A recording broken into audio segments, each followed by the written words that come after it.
교회가 희망입니다. 누구의 희망일까요?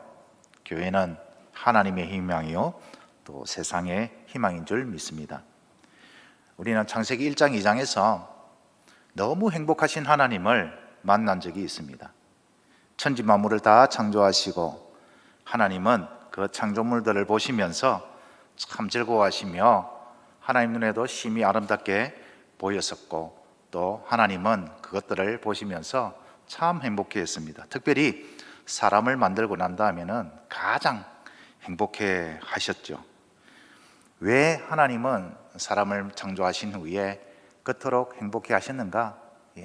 하나님의 형상을 닮았기 때문이고, 또 하나님은 하나님의 소망이요 하나님의 희망이요 하나님의 기대였던 그 사람들이 하나님을 대신하여서 모든 천지 만물을 잘 다스리고 보존할 것을 기대하셨습니다.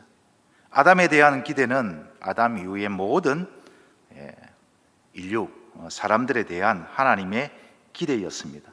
땅에 충만하라, 땅을 정복하라, 땅을 다스리라 라는 이 명령은 아담에게만 주신 명령이 아니라 아담 이후의 모든 사람들에게 주신 하나님의 명령이요 하나님의 복이었습니다. 하나님을 대신하여 만물을 잘 하나님의 뜻대로 다스리고 보존할 뿐만 아니라 또 하나님이 주신 그런 마음으로 서로 사랑하면서 온전히 하나가 되는 가장 이상적인 나라, 하나님의 나라를 사람을 통하여서 이루어 가실 것을 기대하며 희망하였기 때문에 하나님은 그토록 행복해 하셨습니다. 기뻐하셨습니다. 그런데 오늘 본문을 보면은 그랬던 하나님이 한탄하시며 마음에 근심하고 계십니다. 오늘 본문 6, 7절을 보시면 땅 위에 사람을 지었음을 한탄하사 마음에 근심하시고 이르시되 내가 창조한 사람을 내가 지면에서 썰어버리되 사람으로부터 가축과 기는 것과 공중의 새까지 그리하느니 이는 내가 그것들을 지었음을 한탄함이니라. 모세가 하나님의 마음을 딱 생각해 보니까 그렇다라는 것입니다. 사실 하나님은 전지전능하시고 모든 것을 아시는 하나님이십니다. 그 하나님은 후회도 없으시고 변개함도 없으십니다. 그런데 모세가 하나님의 입장에서 그때 그 사람들의 모습을 보면서 얼마나 하나님께서 안타까워하셨으며 또 마음속으로 슬퍼하셨겠는가, 그렇게 딱 하나님의 입장에서 생각해 보니까 오늘 한탄하다라는 그런 단어를 쓰신 것이죠. 무슨 이유로 하나님은 그토록 안타까워하며 마음에 근심하는 것일까요? 왜 하나님은 창조하신 사람뿐만 아니라 가축, 기는 것, 공중의 새까지 전부 다 땅에서 썰어버리겠다고 그렇게 말씀하시는 것일까요? 그 이유가 바로 사람에 대한 기대가 무너졌기 때문입니다. 오늘 5절에 보면은 여호와께서 사람의 죄악이 세상에 가득함과 그의 마음으로 생각하는 모든 것이 항상 악한 뿐을 보시고, 하나님은 뭘 보고 계십니까? 사람의 죄악이 세상에 가득한 것을 보고 하나님은 한탄하시며 슬퍼하십니다. 그들이 생각하는 모든 것들이 항상 악한 것을 보시고 하나님은 슬퍼하셨습니다. 11절 12절에도 같은 말씀이 반복됩니다. 그때 온 땅이 하나님 앞에 부패하여 포악함이 땅에 가득한지라 하나님이 보신즉 땅이 부패하였으니 이는 땅에서 모든 혈육 있는 자의 행위가 부패함이었더라.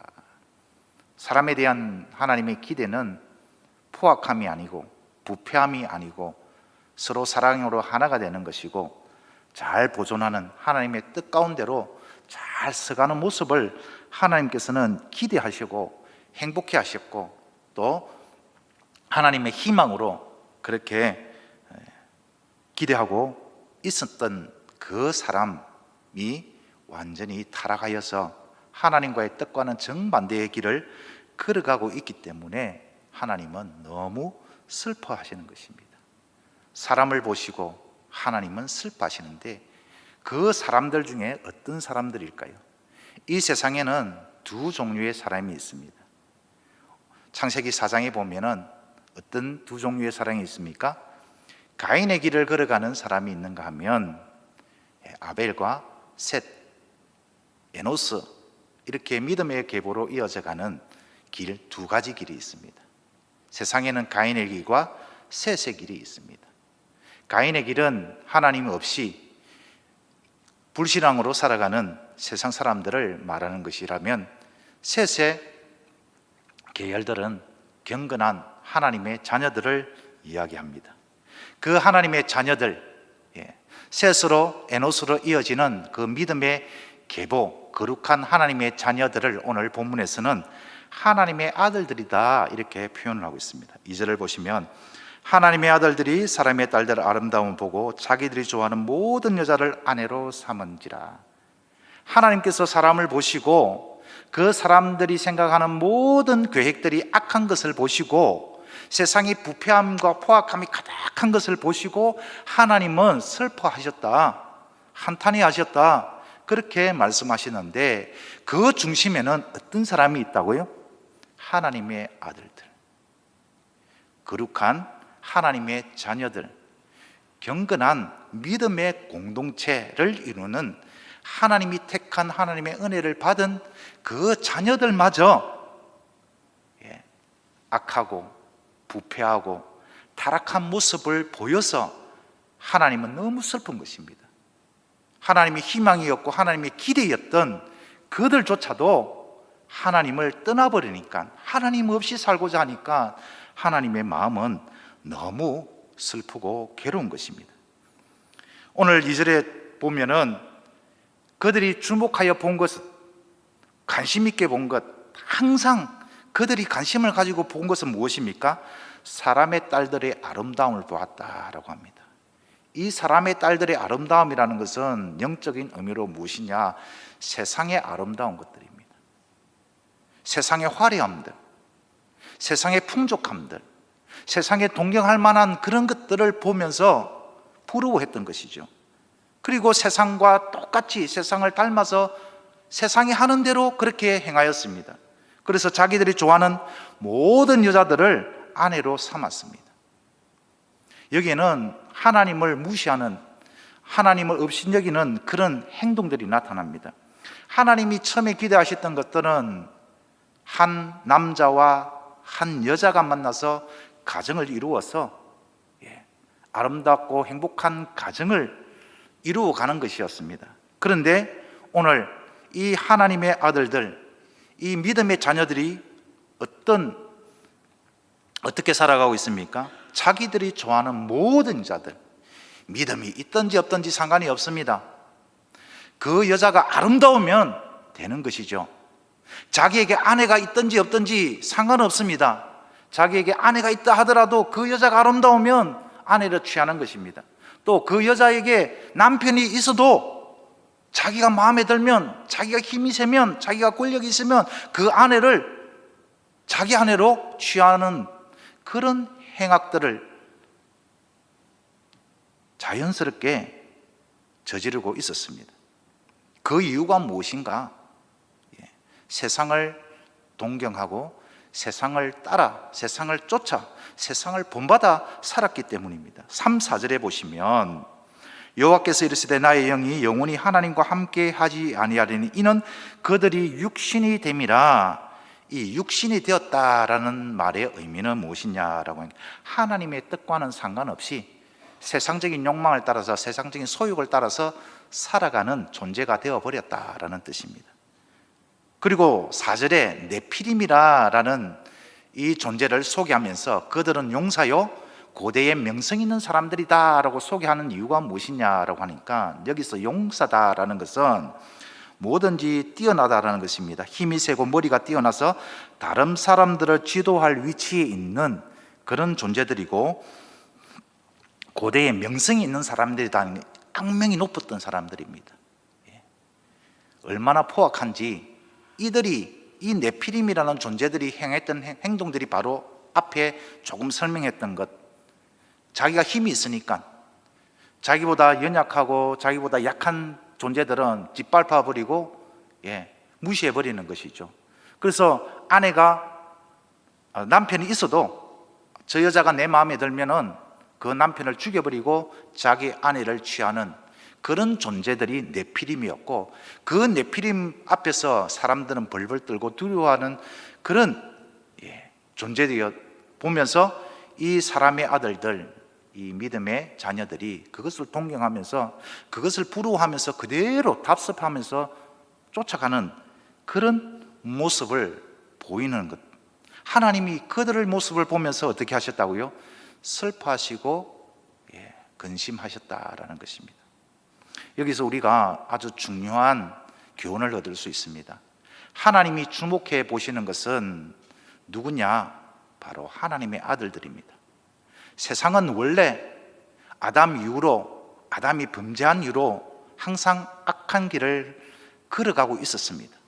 가인이 걸었고, 가인보다 더 악한 존재가 라멕이었고, 라멕보다 더 악한 존재가 이 네피림이라는 존재들입니다.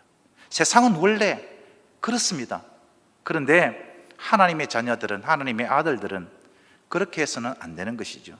셋, 에노스를 비롯하여서 믿음의 계보를 이어져 오는 이 믿음의 공동체 자녀들은 그렇게 살면 되는 것이 아니었습니다. 하나님의 희망이 어디 있느냐? 바로 하나님을 아버지로 모시고 하나님만 섬기는 그런 믿음의 공동체, 믿음의 자녀들이 바로 하나님의 희망이요 하나님의 소망이다라는 것입니다. 그런 의미에서 우리 수정교회가 하나님의 희망이요 하나님의 기대요 세상의 소망인 줄 믿습니다. 오늘 본문에 보면은 그렇게 악이 가득한 세상 가운데서도 하나님으로부터 인정받았던 인물이 나타납니다. 그 인물이 누구입니까? 바로 노아입니다. 우리가 어떻게 하나님의 희망에 부응하며 하나님의 기대를 만족시키는 삶을 살 수 있느냐?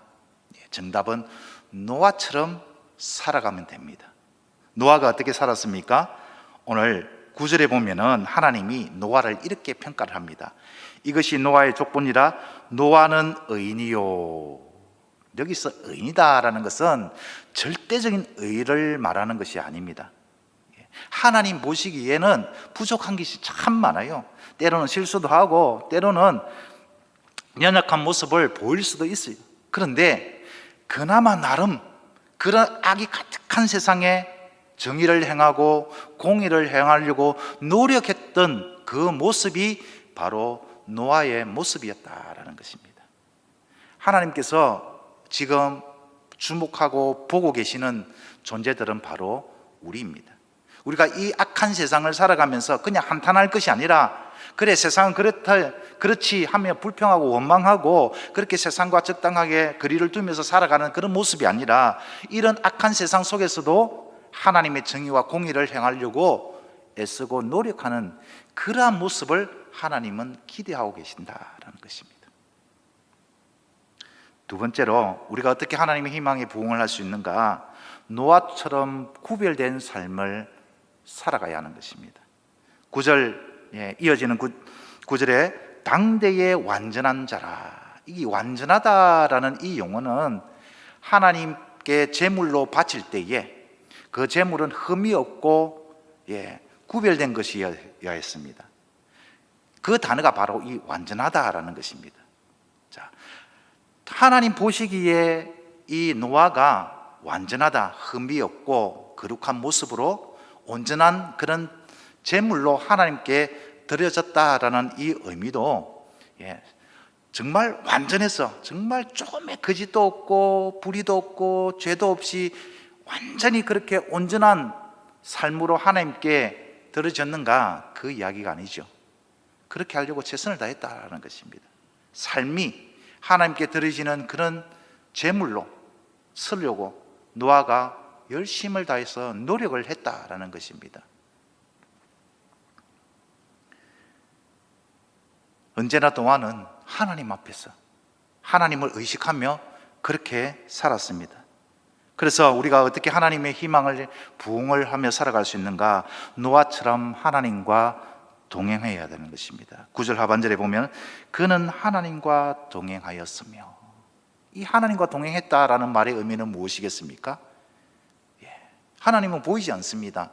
보이지 않는 하나님과 동행했다라는 것은 늘 하나님의 임재 앞에서 하나님을 의식하면서 살았다라는 의미이기도 하고, 또 하나님이 주신 말씀에 순종했다라는 의미가 되는 것입니다.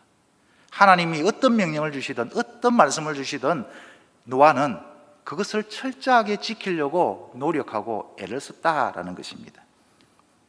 그런 하나님과의 동행, 하나님과의 그런 친밀한 관계를 가졌기 때문에 하나님께서 엄청난 비밀을 말씀해 주시죠. 그 내용이 무엇입니까? 오늘 본문은 아니지만 이어지는 13절에서 쭉 나오는 내용입니다. 하나님이 노아에게 이르시되 하면서, 노아야, 내가 이 세상을 보니까 너무 가슴이 아프다. 그래서 새로 시작하고 싶다. 새벽에 우리 담임 목사님 리셋, 새롭게 창조를 하고 싶다. 너를 통해서 하나님의 비밀한 계획들을 다 알려주신 것이죠. 우리가 하나님의 희망으로서 그 하나님의 기대에 부응하며 살기 위해서는 노아처럼 의를 행하고, 노아처럼 구별된 삶을 살고, 노아처럼 늘 동행하는 삶을 살아야 하는 것입니다. 자, 여기서 이제 우리는 이런 질문을 할 수 있습니다. 그러면 우리가 어떻게 노아처럼 의를 행하고 구별된 삶을 살고 하나님과 동행할 수 있습니까? 나도 그렇게 하고 싶습니다. 그런 열망도 있고 의문도 생기지 않습니까? 자, 그렇게 할 수 있는 비결이 있습니다.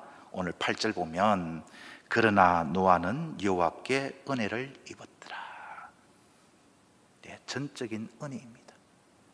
하나님의 은혜만이 노아처럼 의를 행하고, 노아처럼 구별되고, 노아처럼 하나님과 동행하는 삶을 살아갈 수가 있는 것입니다. 하나님의 은혜가 아니고서는 절대로 불가능한 일입니다. 자, 그렇다면 우리는 하나님의 은혜를 받았습니까? 받지 못했습니까? 우리는 노아보다 더 큰 하나님의 은혜를 받았습니다. 그 은혜가 무엇입니까? 바로 예수 그리스도의 십자가의 은혜죠. 그러한 은혜를 받았습니다.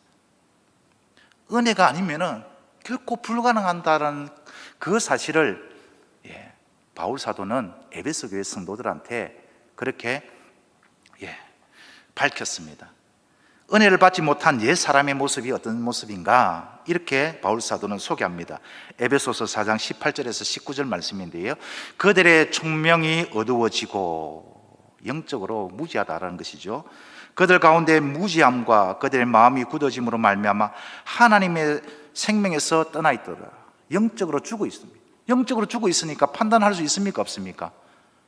판단할 수 없죠. 이것이 옳은 것인지 이것이 바른 것인지 판단을 할 수가 없습니다. 그러니까 19절에 그들이 감각 없는 자가 되었다라는 이 말은 무엇이냐니까, 죄에 대한 가책이나 아픔을 전혀 느끼지 못할 정도로 도덕적으로 완전히 둔감해진 상태를 말합니다. 그 노아 시대 때나 지금 이 시대나 세상 사람들에게 기대할 수 없는 것이 무엇입니까? 하나님으로부터 떠나 있는 영적인 죽은 존재고, 이 감각이 없는 거예요. 분별력이 없는 거죠. 판단할 수가 없는 것이죠.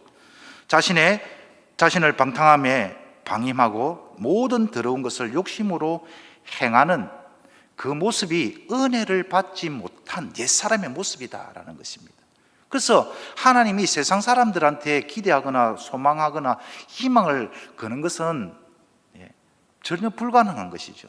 그런데 하나님은 그랬던 우리를, 허물과 죄로 완전히 죽을 뻔했다는 것이 아니죠. 완전히 죽었던 비참한 우리를 예수 그리스도의 십자가의 은혜로 회복시켜 주신 것이 무엇입니까?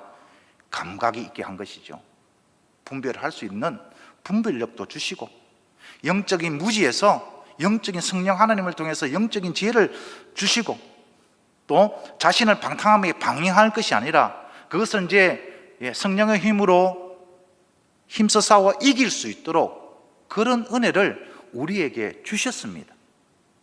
그래서 우리가 이미 그런 은혜를 받았기 때문에 이제 우리는 노아처럼 의를 행하고, 노아처럼 구별된 삶을 살고, 노아처럼 하나님과 동행할 수 있는 삶을 살 수 있게 된 것입니다. 그 한 번 받은 은혜만 가지고 살아갈 수 없어요.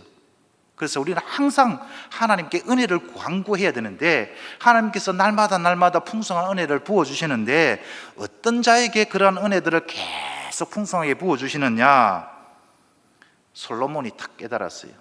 잠언 3장 34절에 진실로 그는 그만한 자를 비웃으시며 겸손한 자에게 은혜를 베푸시나니. 또 야고보 사도도 동일한 말씀을 하십니다. 그러나 더욱 큰 은혜를 주시나니 그러므로 일렀으되 하나님이 교만한 자를 물리치시고 겸손한 자에게 은혜를 주신다 하였느니라. 더욱더 큰 은혜라는 것이 무엇이겠습니까? 우리가 너무 쉽게 잊어버리는 그런 은혜들을 날마다 새롭게 기억하고 가슴에 새길 수 있는 그런 은혜가 날마다 풍성하게 주어지는 것은 다른 것이 아니라 하나님 앞에 겸손히 행할 때, 하나님 앞에 낮아질 때 하나님은 그러한 은혜를 주시는 것입니다. 나 이제 목사니까 이만하면 됐지, 그런 교만한 마음을 가지면 하나님은 은혜를 부어주시지 않습니다. 내가 이제는 이렇게 섰으니까 나는 이제 더 필요 없어, 이런 마음을 가지는 것, 하나님의 은혜를 사모하는 마음이 아니죠. 날마다 자신의 부족함을 느끼고 늘 하나님 앞에 겸손히 나아가며 하나님 앞에 간구할 때에 하나님은 풍성한 은혜를 부어주십니다. 그래서 이사야 선지자는 이스라엘 백성들한테 이렇게 증거합니다. 이사야 57장 15절 말씀, 지극히 존귀하며 영원히 거하시며 거룩하다 이름하는 이가 이같이 말씀하시되 내가 높고 거룩한 곳에 있으며 또한 통회하고 마음이 겸손한 자와 함께 하나니 이는 겸손한 자의 영을 소생시키며 통회하는 자의 마음을 소생시키려 함이라. 겸손한 자가 어떤 자라고요? 항상 자신의 부족함을 느끼고 하나님 앞에 통회하는 마음을 가지는 자, 애통하는 자, 그런 자를 하나님이 동행하신다, 하나님이 함께 하신다, 그렇게 약속하시면서 그들의 영을 송새시키신다, 날마다 새롭게 하게 해주신다, 이런 말씀을 주신 것입니다. 코로나 때문에 우리가 이렇게 온라인으로 예배를 드릴 수밖에 없는 그런 상황에 놓여 있습니다. 그런데 우리가 이제 코로나가 끝나고 나면 과연 이전처럼 그러한 신앙이 온전히 회복될 수 있을까? 정말 이 편안함에 젖어서 혹시 내가 이제 교회에 안 나가도 얼마든지 내가 텔레비전을 통해서 저 변상기 목사님보다 더 훌륭하고 더 말씀 전하는 목사님 말씀을 들으면 더 은혜롭고 더 좋지 않을까? 혹시 그런 마음으로 이런 신앙의 형태들이 계속 되지는 않을까? 여기서 우리가 참 조심해야 될 것이 있습니다. 왜 우리 성도들을 수준교회 공동체로 불러주셨는가? 거기에 주님의 깊으신 의미를 우리가 잘 새겨야 됩니다. 교회는 한 몸이지 않습니까? 내가 교회 공동체로 떨어져 나가 있는 것은 곧 죽음을 의미합니다. 그래서 날마다 우리가 겸손히 한다라는 것은 다른 것이 아니라 날마다 내 자신을 연약함을 하나님께 내어놓고 하나님께 기도하는 삶 아니겠습니까? 기도하지 않으면 결코 우리가 하나님 앞에 겸손할 수 없습니다. 겸손하지 않는 자에게 하나님은 은혜를 거두고 가십니다. 그러면 우리도 세상과 다름없이 그렇게 하나님 없이 살아감으로써 결국은 하나님의 마음을 아프게 하고 건식케 하는 존재가 될 수밖에 없다라는 것입니다. 그래서 이제는 우리가 믿음으로 결단해야 될 때가 왔습니다. 하나님, 내가 하나님의 은혜를 받은 자입니다. 노아처럼 의를 행하고 노아처럼 거룩한 삶을 살고 노아처럼 하나님과 동행하는 삶을 삶으로써 이제 정말 하나님이 태초에 가졌던 그 사람에 대한 기대가 나를 통하여서 이루어지기를 소망합니다. 내가 그런 믿음의 결단을 할 수 있도록 하나님 나에게 더 큰 은혜를 부어 주시옵소서, 이렇게 하나님께 간구하고 나아갈 때에 우리는 하나님의 마음을 슬프게 하거나 근심케 하는 존재가 아니라 하나님의 희망이요 하나님의 기대로서 하나님의 마음을 즐겁게 하고 하나님의 마음을 기쁘게 하고 하나님을 행복하게 만드는 그런 존재가 될 수가 있다라는 것입니다. 사랑하는 수정교회의 성도 여러분, 여러분은 어떤 존재이고 싶습니까? 당연히 하나님을 기쁘시게 하고 하나님을 행복해 하는 그런 하나님의 희망이 되기를 간절히 소망할 줄 믿습니다. 자, 그렇다면 우리가 더욱더 믿음의 결단을 가지고 우리가 이제 위드 코로나라고 하는데, 이럴 때일수록 우리가 더욱더 위드 누구로 하면 되겠습니까? 하나님, 위드 그리스도, 위드 성령님, 그런 결심으로 나아갈 때에 이제 더 이상 우리가 세상과 짝하여서 하나님의 마음을 근심케 하거나 하나님의 마음을 슬프게 하는 존재가 아니라 하나님을 기쁘게 하고 하나님을 행복하게 만드는 그런 신실한 하나님의 소망이요 하나님의 희망인 하나님의 자녀가 될 줄 믿습니다. 하나님의 마음을 근심케 하는 나 자신, 우리 가정, 우리 교회가 아니라 하나님의 마음을 즐겁게 하고 하나님을 행복하게 하는 나 자신과 우리 가정과 우리 교회이길 소망합니다. 하나님의 은혜를 받은 특별한 존재로서 나 자신과 우리 가정과 우리 교회가 하나님의 희망인 것을 기억하고 날마다 하나님 앞에서 노아가 그랬던 것처럼 의를 행하고 거룩한 구별된 삶을 살고 하나님과 동행하는 복된 우리의 삶이 되기를 주님의 이름으로 축원드립니다.